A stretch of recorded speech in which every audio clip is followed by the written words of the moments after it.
کہنے لگے کہ یہ تو شیطانی کام ہوا، بے شک وہ انسان کا دشمن ہے، کھلا بہکانے والا ہے۔ بولے کہ اے پروردگار، میں نے اپنے آپ پر ظلم کیا، سو تو مجھے بخش دے، تو اللہ نے ان کو بخش دیا، بے شک وہ بخشنے والا ہے، مہربان ہے۔ کہنے لگے کہ اے پروردگار، تو نے جو مجھ پر مہربانی فرمائی ہے تو میں بھی آئندہ کبھی گناہگاروں کا مددگار نہ بنوں گا۔ الغرض صبح کے وقت شہر میں ڈرتے ڈرتے داخل ہوئے کہ دیکھیں کیا ہوتا ہے، تو ناگہاں وہی شخص جس نے کل ان سے مدد مانگی تھی پھر ان کو پکار رہا ہے۔ موسیٰ نے اس سے کہا کہ تو بڑا بہکا ہوا ہے۔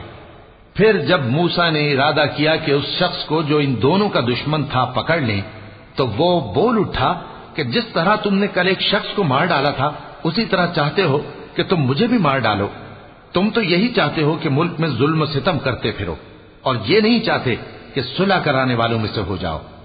اور ایک شخص شہر کی پرلی طرف سے دوڑتا ہوا آیا، بولا کہ اے موسیٰ، اہل دربار تمہارے بارے میں مشورے کرتے ہیں کہ تم کو مار ڈالیں، سو تم یہاں سے نکل جاؤ، میں تمہارا خیر خواہ ہوں۔ چنانچہ موسیٰ وہاں سے ڈرتے ڈرتے نکل کھڑے ہوئے کہ دیکھیں کیا ہوتا ہے، اور دعا کرنے لگے کہ اے پروردگار، مجھے ظالم لوگوں سے نجات دے۔ اور جب انہوں نے مدین کی طرف رخ کیا تو کہنے لگے امید ہے کہ میرا پروردگار مجھے سیدھا رستہ بتائے۔ اور جب مدین کے پانی کے مقام پر پہنچے تو دیکھا کہ وہاں لوگ جمع ہو رہے اور اپنے مویشیوں کو پانی پلا رہے ہیں، اور ان کے ایک طرف دو عورتیں اپنی بکریوں کو روکے کھڑی ہیں۔ موسیٰ نے ان سے کہا تمہارا کیا کام ہے؟ وہ بولی کہ جب تک چرواہے اپنے جانوروں کو لے نہ جائیں ہم پانی نہیں پلا سکتے، اور ہمارے والد بڑی عمر کے بوڑھے ہیں۔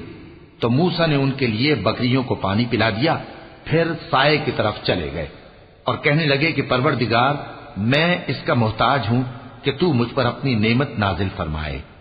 تھوڑی دیر کے بعد ان میں سے ایک عورت جو شرماتی اور لجاتی چلی آتی تھی موسیٰ کے پاس آئی، کہنے لگی کہ تم کو میرے والد بلاتے ہیں کہ تم نے جو ہمارے لیے پانی پلایا تھا اس کی تم کو اجرت دیں۔ پھر جب وہ ان کے پاس آئے اور ان سے اپنا ماجرا بیان کیا تو انہوں نے کہا کہ کچھ خوف نہ کرو، تم ظالم لوگوں سے بچ آئے ہو۔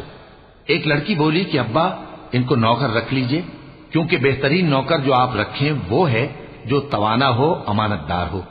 انہوں نے موسیٰ سے کہا کہ میں چاہتا ہوں کہ اپنی ان دو بیٹیوں میں سے ایک کو تم سے بیاہ دوں، اس عہد پر کہ تم 8 برس میری خدمت کرو، پھر اگر 10 سال پورے کر دو تو وہ تمہاری طرف سے احسان ہوگا، اور میں تم پر تکلیف ڈالنی نہیں چاہتا، تم مجھے انشاءاللہ نیک لوگوں میں پاؤ گے۔